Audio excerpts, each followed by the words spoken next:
Hello students, my name is Prashant Saxena and welcome to my channel SC21। आज मैं आपको कराने वाला हूँ क्लास 11th चैप्टर 1 सेट्स के एक्सरसाइज 1.3। तो देखिए स्टार्ट करते हैं एक्सरसाइज 1.3। इसमें मैं वही सबसेट और नॉट सबसेट का साइन लगाने वाले हैं पहले क्वेश्चन में कि make the correct statement filling the symbol subset और नॉट अ सबसेट।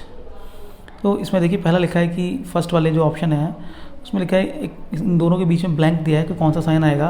तो देखिए 2 3 4 और दूसरे वाले साइड में दे रखा है 1 2 3 4 5। तो 2 3 4 इस बारे एलिमेंट में है, 2 भी है, 3 भी है, 4 भी है। यानी जब पहले वाले के सारे एलिमेंट उसमें हैं तो कौन सा साइन आएगा? सबसेट का। दूसरा देखिए दूसरे वाले क्वेश्चन में ए बी सी, तो बी और सी तो हैं बट ए नहीं है, दैट मीन्स कौन सा साइन आएगा? नॉट अ सबसेट ऑफ इतने।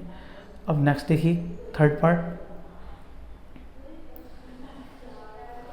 थर्ड में लिखा है x is the student of class 9th of school, यानी क्लास 9th के बच्चों का सेट। ठीक है, एक सेट बना लिया हमने।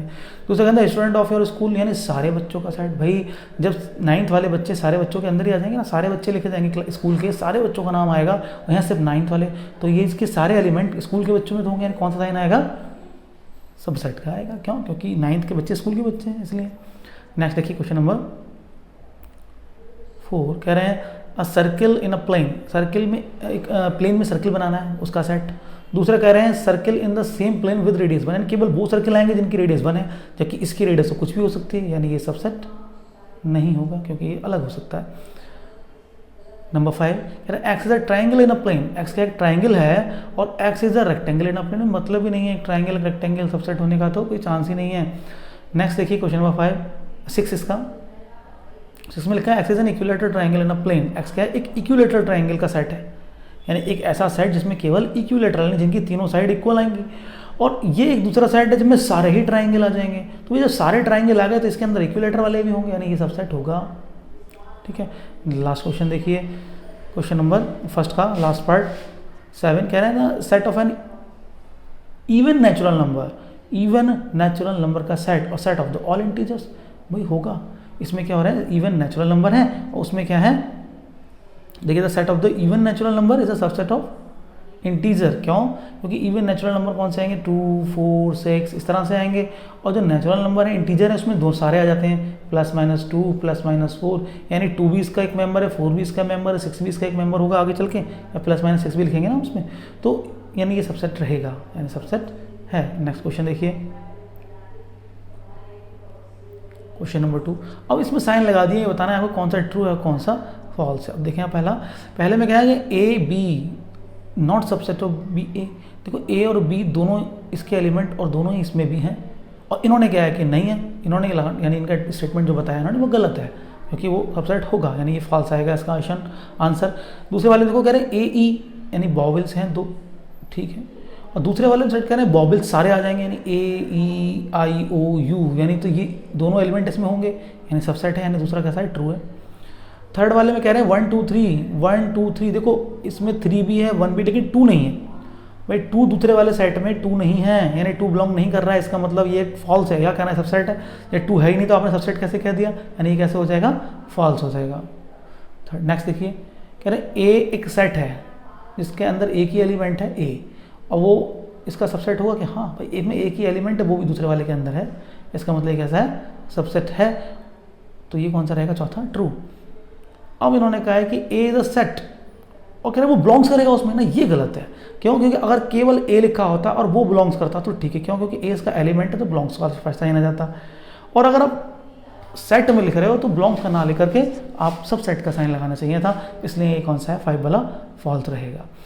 Next question number 6 x is N even natural number less than 6, natural number है और 6 से इवन भी है, और यानी कौन कौन से हो गए? 2 4, यानी इवन भी है, नेचुरल नंबर भी है, और 6 से छोटा भी है। और दूसरे वाले में कह रहे हैं कि दूसरा सेट क्या है?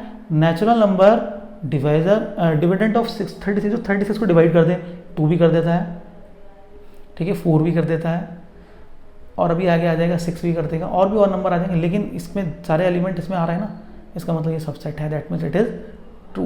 तो ये हो गया क्वेश्चन नंबर 2। नेक्स्ट करते हैं क्वेश्चन नंबर 3। इसमें भी वही की सिंबल यूज करने हैं आपको।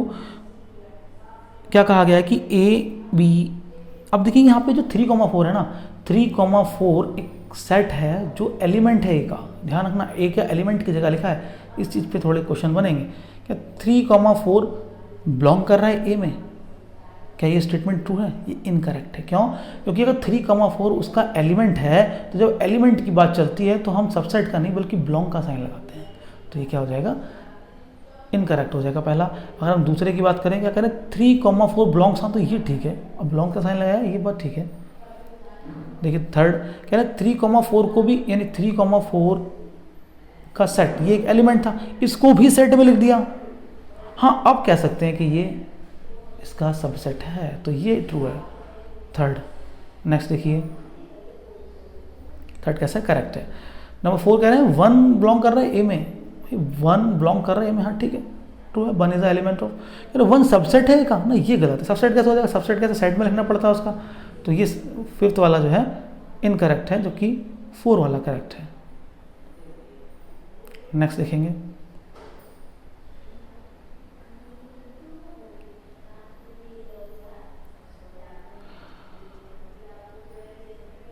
सिक्स देखिए, सिक्स वाले में क्या कह रहे हैं कि 1 2 5 बिलोंग्स टू ए। क्या 1 2 5 तीनों एलिमेंट बिलोंग कर रहे हैं? तो देखो एक आ गया हमारा, ऊपर था ये, तो 1 2 5, तो 1 भी है, 2 भी है, 5 में सारे एलिमेंट बिलोंग कर रहे हैं, यानी करेक्ट आंसर है, यानी सबसेट रहेगा। 1 2 5 अगर एक सेट में लिखा जाए तो इस सेट के सारे एलिमेंट ए में हैं, दैट मीन्स करेक्ट। अब कह रहे हैं 1 2 5 इज द एलिमेंट ऑफ, जो सेट है वो बिलोंग्स करेगा ए में? नहीं। क्यों? क्योंकि ऐसा होना था तो उस सेट के अंदर 1 2 5 एज ए एलिमेंट लिखा होना चाहिए था, लेकिन 1 2 5 एज ए एलिमेंट नहीं लिखा है, तो इसलिए ये इनकरेक्ट रहेगा। नेक्स्ट कह रहे हैं 1 2 3 को अगर एक सेट में लिखा जाए तो इस सेट के सारे एलिमेंट ए में है, तो 1 भी है, 2 भी है, लेकिन 3 नहीं है, क्योंकि 3,4 is a element of A, but 3 single नहीं है। इसका मतलब ये कैसा है? इनकरेक्ट है, क्योंकि इसका एलिमेंट 3 है लेकिन इसका एलिमेंट 3 नहीं है, क्योंकि 3 नहीं है बल्कि 3,4 है। आपको देखने में लग रहा है लेकिन वो एक साथ कर्ल ब्रैकेट में लिखा है, वो पूरा सेट के रूप में लिखा है, इसलिए नहीं माना जाएगा। नेक्स्ट 5 बिलोंग्स टू ए, यानी 5 इज द एलिमेंट ऑफ ए? नहीं, 5 तो है ही नहीं। कह रहे 5 इज द सबसेट ऑफ ए, हाँ, क्योंकि 5 तो सबका सबसेट होता है, यानी 5 is the subset of all set, सभी सेट का सबसेट 5 होता है, तो ये सही हो जाएगा, यानी 9th इनकरेक्ट है और आपका 10th करेक्ट है। कह रहे 5 को भी अगर सेट में लिखा जाए, 5 को भी एक सेट में, क्या वो ए में है? तो भाई नहीं है, अब नहीं है, क्योंकि 5 को अगर सेट की बात करी जाए तो इस सेट का एलिमेंट 5 है और ए के अंदर तो 5 वाला नाम का कोई एलिमेंट है ही नहीं, तो ये जो हो जाएगा आपका इनकरेक्ट हो जाएगा। देखते हैं next question, question number third में कह रहे हैं कि 3 ए दे रखा है, देखिए थर्ड नहीं, थर्ड तो हमने कर लिया। नेक्स्ट देखेंगे 4, ठीक है ना, write down the all subset of the set ए। अब सबसेट मैंने सबसेट कितने होते हैं मैंने बताया था 2 की पावर n फार्मूला, यानी अगर जितने एलिमेंट है उतना लिख दो। अब पहले वाले में देखो एक ही एलिमेंट है, यानी 2 की पावर 1, यानी कितने सबसेट बनेंगे? 2 सबसेट बनेंगे। कौन कौन से बनेंगे? एक तो बनेगा 5 और एक वो खुद, यानी ये 2 ही सबसेट बनेंगे पहले वाले के, 5 और एक वो खुद। दूसरे वाले में कितने एलिमेंट है? 2, अगर 2 की पावर 2 करना तो 4 बनेंगे। 4 कौन से बनेंगे? एक बनेगा ए, एक बनेगा बी, एक बनेगा 5 और एक ए बी खुद, पूरा ए बी भी तो होगा, यानी टोटल कितने बनेंगे? 4 सबसेट बनेंगे, ये सबसेट बना दिए। थर्ड वाले कह रहे हैं 3 एलिमेंट है तो 2 की पावर 3, यानी 2 की पावर 3 यानी 8 सबसेट बनेंगे। कौन कौन से? एक बनेगा 1 2, फिर बनेगा 3, फिर बनेगा 1 2, ठीक है, 1 2 के बाद 2 3, फिर बनेगा कितना? 3 1, कितने होगा? 6 हो गए, 1 2 3 4 5 6, और एक लास्ट में खुद बनता है 1 2 3, वो भी अपना सबसेट होता है, और एक होता है एम्प्टी। टोटल कितने हो जाते हैं? 8। कितने बन गए? 8। अब देखिए नेक्स्ट लास्ट वाला क्या करें? 5 के सबसेट बनाइए, तो the only subset of 5 is 5, 5 का सबसेट खुद साइड 5 बनेगा और कुछ हो नहीं सकता। नेक्स्ट देखेंगे नंबर 5, हाउ एलिमेंट ऑफ ए क्या है? एक एम्प्टी सेट है। अगर हम इसके सबसेट बनाएं, क्या बनाएं? सबसेट बनाए, पावर सेट बनाना है हमें, क्या ना, पावर सेट की वैल्यू बतानी है कि उसके पावर सेट में कितने एलिमेंट होंगे। जो एम्प्टी है तो यानी एक ही सेट हो गया ना उसमें, एम्प्टी का मतलब क्या हो गया कि 5 है, यानी 2 की पावर, यानी और पावर सेट में कितने एलिमेंट होते हैं? उसी के सभी सबसेट को एक सेट में लिख दिया जाए तो पावर सेट बन जाता है। और 5 क्या है? 5 is n, how many elements? A is equal to 5, A is equal to क्या है? 5 है तो उसको भी क्या करें हम एक सेट में लिख दें, तो उसमें एक एलिमेंट आ जाएगा। ए की वैल्यू तो 5 है, उसको भी हमने सेट में लिख दिया, नहीं उसका एक ही, देखो मैंने अभी लिखा था, आपने लिखा था कि अगर किसी में सेट में 5 है तो 5 का एक ही सबसेट बनेगा, 5 खुद, नहीं 5 इज सबसेट ऑफ 5। जब 5 सबसेट बन गया तो उस सबसेट को अगर हम सेट के रूप में लिख दें तो वो पावर सेट हो गया। तो ये पावर सेट में कितना एलिमेंट हो गया 1, तो कितने पावर सेट में कितने एलिमेंट हो जाएंगे 1 एलिमेंट होगा, has only 1 element. Next question number 6 देखते हैं। अब थोड़ा सा ओपन इंटरवल क्लोज इंटरवल को समझ लेते हैं तो क्वेश्चन बहुत ही आसान हो जाएगा।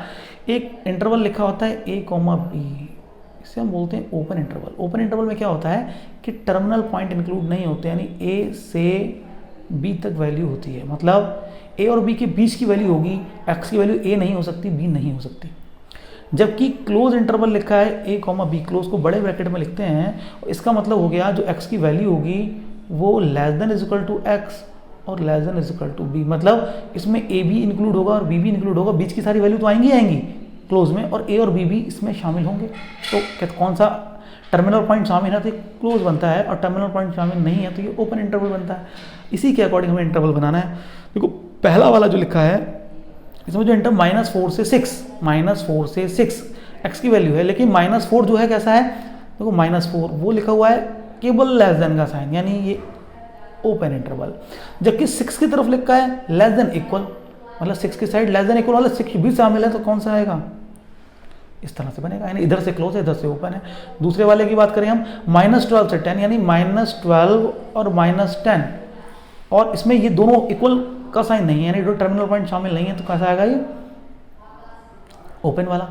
थर्ड देखिए, थर्ड में लिखा है 0 से 7, अब 0 शामिल है, 0 में इक्वल का साइन भी आ गया, यानी 0 के इधर आएगा क्लोज, और इधर कौन सा आएगा 7 के साथ ओपन।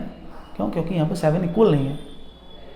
नेक्स्ट में देखिए दोनों में इक्वल का साइन आ रहा है, 3 में भी 4 का, यानी दोनों तरफ से क्लोज है, दोनों तरफ से ये कैसा है क्लोज है। तो ये तो क्वेश्चन नंबर 6। नेक्स्ट देखते हैं question number 7। Right the following intervals in the set builder form. अब हमें सेट बिल्डर फॉर्म में लिखना है। कह रहे ये कहा गया कि 3 से 0 तक, और इंटरवल कौन सा है देखिए ध्यान से, क्लोज, यानी हम कैसे लिखेंगे, पहले वाले को x is such that x belongs to r, और जो x की वैल्यू है वो -3 से 0 तक है, बल्कि ये दोनों शामिल नहीं है क्योंकि ये ओपन इंटरवल था।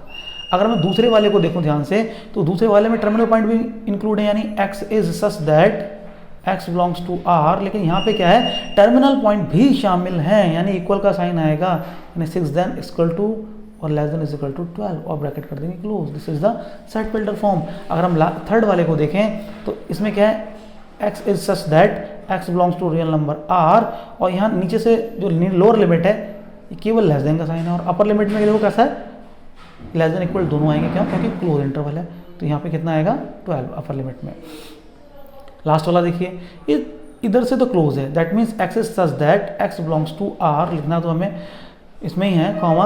अब इधर से क्लोज है, that means -23 less than is equal to आएगा x, और यहाँ आ जाएगा लेस देन 5, यहाँ से रहेगा ऐसे, ठीक है। हमने इसको सेट बिल्डर फॉर्म में लिख दिया है। नेक्स्ट देखिए क्वेश्चन नंबर 8, कहना यूनिवर्सल सेट बनाना है, थ्योरेटिकल क्वेश्चन ही है। Universal set would you purpose of the following set, the set of the right triangles, the set of the isosceles triangles. इनका universal set क्या होगा, तो यूनिवर्सल सेट होगा the set of the triangles, the set of the all triangles. All triangle का जो set हो गया उसके अंदर आइसोसेल भी आ गए और उसके अंदर राइट एंगल भी आ गए, यानी वो उनका यूनिवर्सल सेट हो जाएगा। कौन सा, the set of the all triangles, ये set of the triangles. Next देखिए क्वेश्चन नंबर 9, ये कुछ सेट दे रखे हैं, कह रहे हैं इनमें से बताइए कौन सा इनका यूनिवर्सल सेट है। यूनिवर्सल सेट कौन सा होगा, इन तीनों सेट के सारे एलिमेंट उस सेट में होने चाहिए।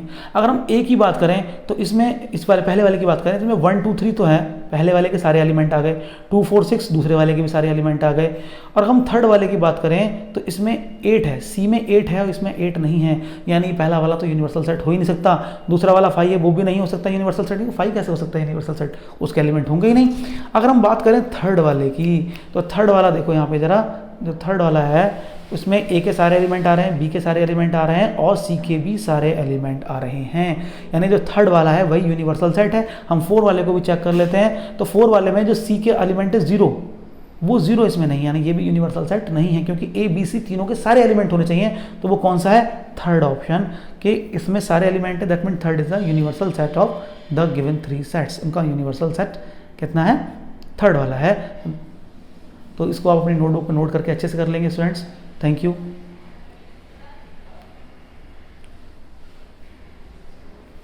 सारे क्वेश्चन कर लेने आप लोगों को।